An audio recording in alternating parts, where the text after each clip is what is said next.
Before this night, Grace was someone. She wore white uniforms, not torn blankets. She healed people, not begged them for spare change. Once she was Nurse Grace Miller, the woman with a smile warm enough to calm pain itself. She spent her days saving lives, her nights singing to her little boy by candlelight. Her world was small, but it was beautiful. Until the night the sirens came. The hospital called her in for an emergency. A fire downtown. She never knew it was her own home. By the time she reached it, the flames had already eaten everything. Her husband, her son, her past, her purpose. For months she searched the ashes for something to hold on to, a photo, a toy, a reason. But all she found was silence. And silence, when it stays too long, becomes a kind of death. So Grace stopped living. She drifted from shelter to shelter, whispering lullabies to the ghosts of her memories, and the world moved on as if she had never existed. On the other side of that same world, there was Emma, 7 years old,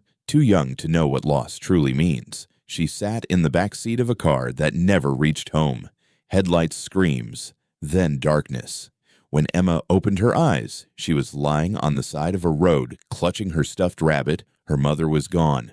The people said help would come, but help never did. So she wandered from bus stops to markets, from strangers' pity to strangers' fear, searching every face for the one she'd lost. And that's how fate placed 2 broken souls beneath the same leaking roof of an old train station. One woman who had no home, one child who had no mother. Grace saw the girl shivering, hugging that drenched toy like it was her heartbeat, and for the first time in years, she felt something awaken inside, something she thought had burned with her past. Emma looked up at her eyes full of innocence and pain and whispered, "You look like someone who could keep me safe."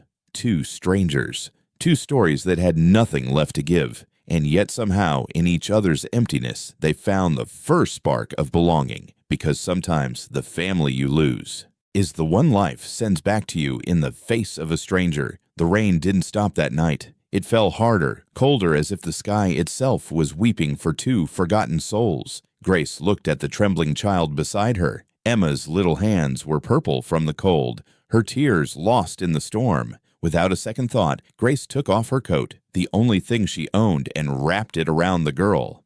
"Shh," she whispered. "You're safe now. I've got you. But the world doesn't trust kindness when it comes from someone who has nothing." People passed, staring, whispering, "Who's that woman? Why is she holding that child? Someone call the police." A man in a suit stepped closer, disgust in his tone. "Let go of her. You have no right to touch that girl." Grace didn't move. She didn't shout. She simply tightened her arms around Emma and said, "She's cold. I won't let her freeze." Minutes later, 2 officers appeared. Their flashlights cut through the rain.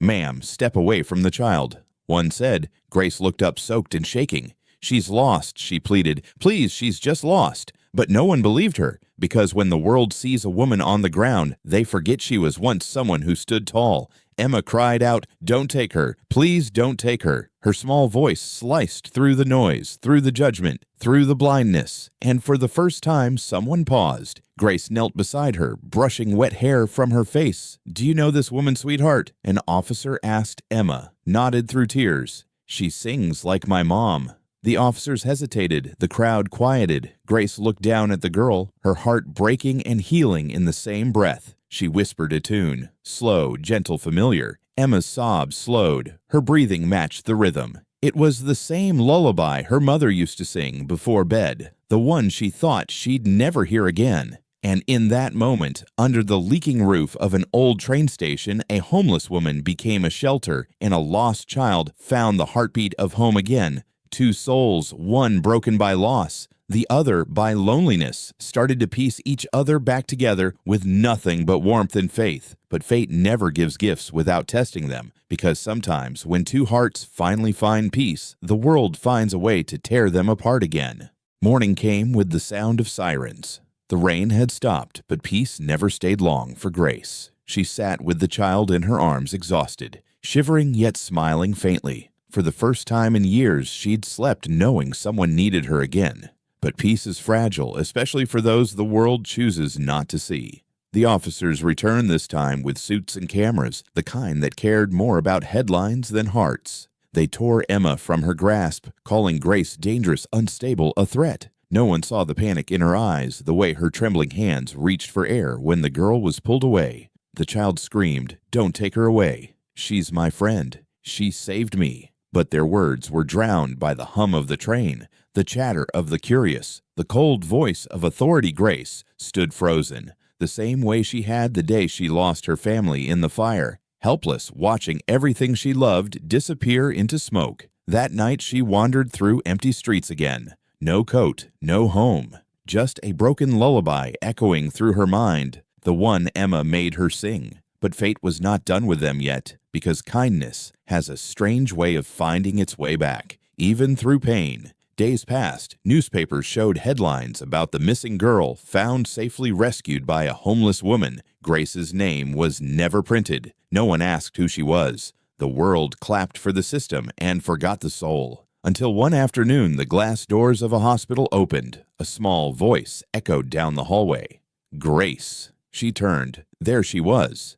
Emma wrapped in a blanket holding a woman's hand. The woman was bruised, pale but alive. Her mother. Emma ran and hugged her. Her mother whispered through tears. "They told me a woman saved her, a woman who sang to her in the rain." And when Grace stepped closer, that mother broke because in Grace's eyes she saw something familiar, lost love and faith that had survived the fire. For years, Grace had carried the weight of losing her own child that night, the same night the flames took her home. And now in front of her stood another child she'd saved, as if the universe was whispering, "You weren't meant to stop being a mother. You were meant to become one again." Tears blurred her vision as Emma reached up small hands, wiping Grace's face. "You're my hero," she whispered, and in that moment, under the harsh hospital lights, a homeless woman found the family she'd thought she lost forever, not by blood, not by law, but by love, the kind that no storm could wash away.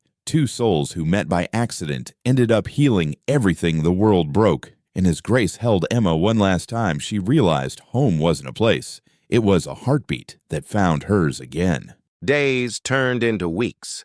Grace was given a small room in the hospital. Nothing fancy, just four walls and a window that let in light. But to her, it felt like heaven. Because every morning a little girl would run down that hallway, tiny footsteps echoing, like music, and jump into her arms. For the first time in years, she laughed again. Not the kind of laughter people fake to hide pain, but the kind that comes from being seen, being loved, being home. Emma's mother visited often, at first out of gratitude, then out of love. She learned who Grace really was, a nurse who once risked her life saving strangers during a fire but lost her own family that night. The city called it a tragedy. Grace called it punishment, until that little girl reminded her that. Broken hearts still beat, and broken people still heal. One morning as the sun painted gold across the floor, Emma asked, "Grace, can I call you Grandma?" Grace froze. She'd spent years hiding from words like home, family, love. Now they were all returning. Softly, in the voice of a child, tears rolled down her cheeks, but she smiled. Because for the first time in forever, she realized the universe had given her back what it took away, just in a different form. That afternoon, Emma's mother spoke to the hospital board. She told them about the woman who had nothing but gave everything. The woman the world stepped over, ignored, and judged, who still chose to save a stranger's child in the cold. Within weeks, Grace was offered a home, a small apartment, near the hospital. Not charity, a thank you. A second chance, and on the door hung a golden nameplate gifted by Emma's mother that read, "Grace's place where strangers become family." She didn't just survive her story, she rewrote it. Because sometimes, the people we call homeless are the ones who hold the biggest homes inside their hearts. And sometimes the ones who save us don't come in suits or uniforms. They come with tired eyes, rough hands, and a soul still strong enough to love the world. Anyway. Years later, when Emma stood on stage during her graduation speech, she said, "I once met an angel at a train station." She didn't have wings, just a heart big enough to shelter me from the storm. The crowd rose to its feet.